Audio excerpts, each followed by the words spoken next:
Devil's Manifesto Malefactorum. Chapter 1. In the twilight of what we called civilization, society hummed along like a well-oiled machine. It was an era nostalgically termed a world of paradise and wonder, a time before a catastrophic virus obliterated over 20 million lives in less than a year.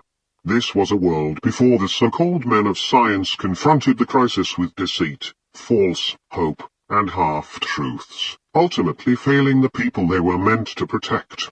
It was also a time when leaders, once symbols of inspiration, betrayed their citizens with oppressive regimes, military force, embezzlement, and propaganda.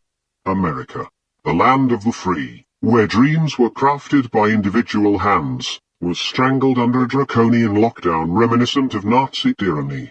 The celebrated freedoms of its citizens were discarded as the Fourth Reich unveiled its grotesque visage, cloaked in layers of deceit and broken promises.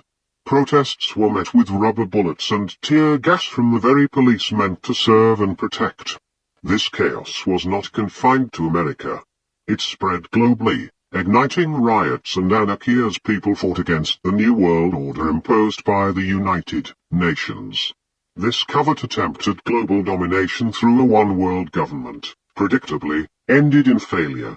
Now, as I pen these words in the aftermath, the world teeters on the brink of various apocalyptic scenarios, whether it be environmental disasters, cosmic threats, or the looming specter of alien invasion.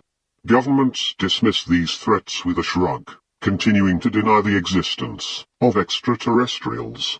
Meanwhile, religious zealots flood the airwaves with proclamations of divine retribution, heralding an end-times utopia that reeks of fanaticism. And yet, the deception runs deeper. Media outlets disseminate falsified scientific data, backed by technological systems designed to convince the public of their veracity. The scientific community is rife with underhanded competition, where groundbreaking discoveries are dismissed by an elitist committee protecting their status quo.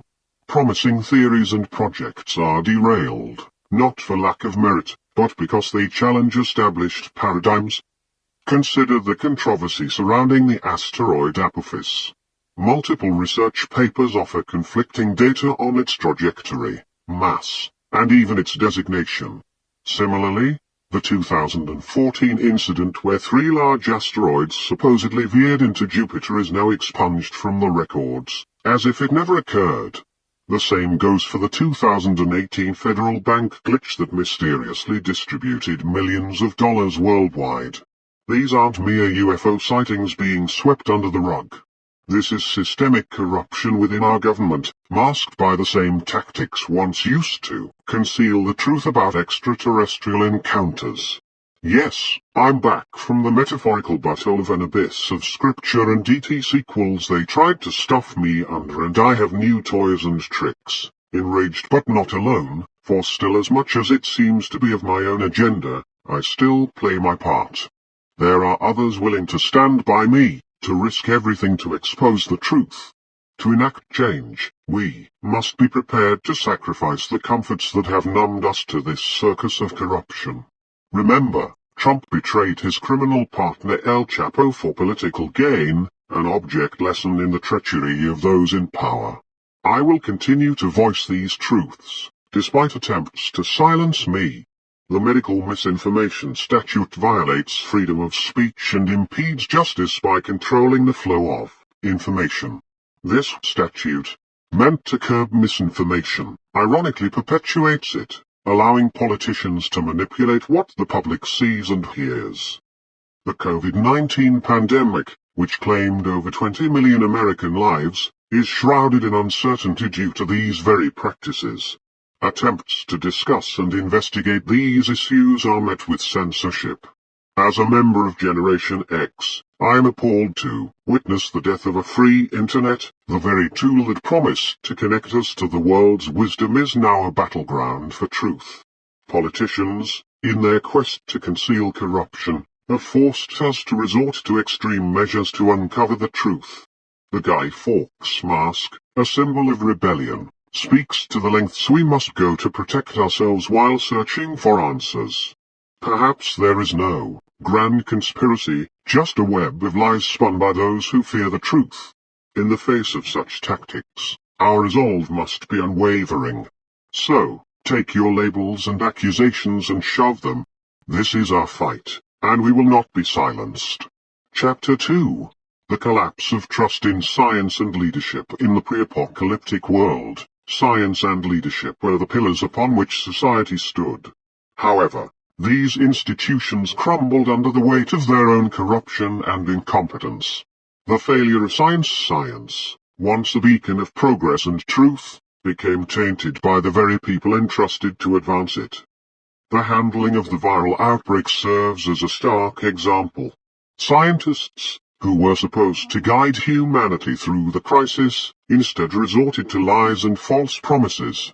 Their inability to provide accurate information and effective solutions led to widespread distrust. Moreover, the scientific community became a battleground of egos and power. The suppression of innovative ideas and theories by an elitist committee stifled progress.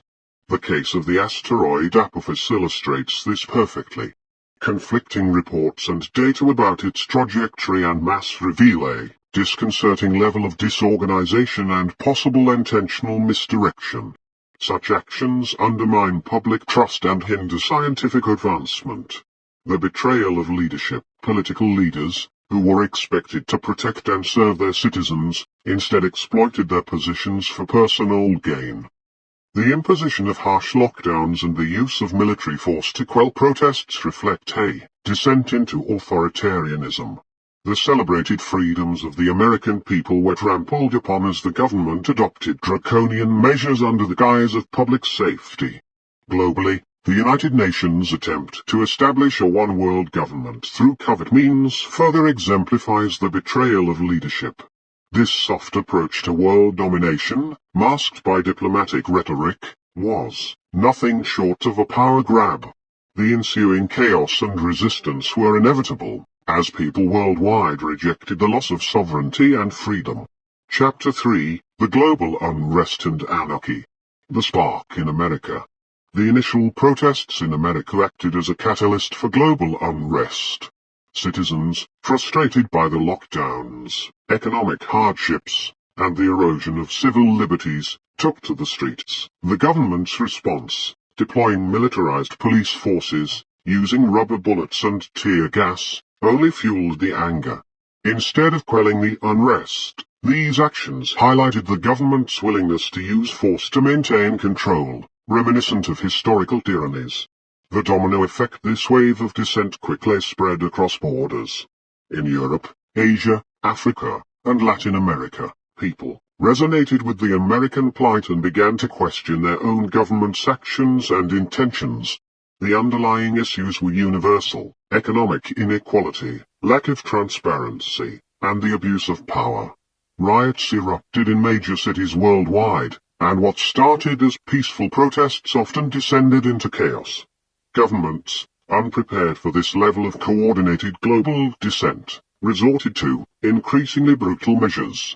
Curfews were imposed, internet access was restricted, and dissenters were arrested en masse.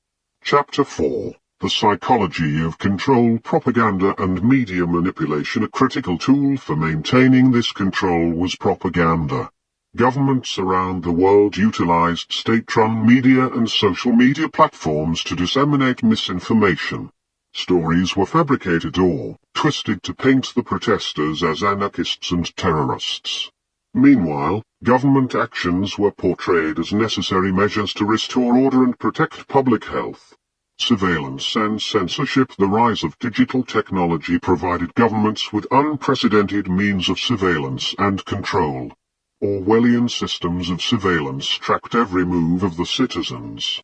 Censorship became rampant, with algorithms designed to identify and suppress dissenting voices.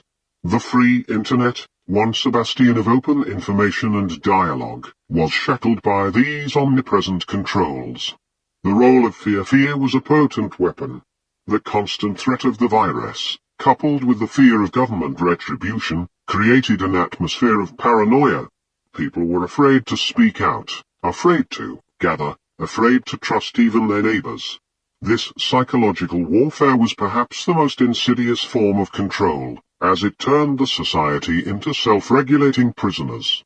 Chapter 5. The rise of resistance movements. Underground networks. Despite the pervasive surveillance, resistance movements began to form. These groups operated in the shadows, using encrypted communications and clandestine meetings to evade detection.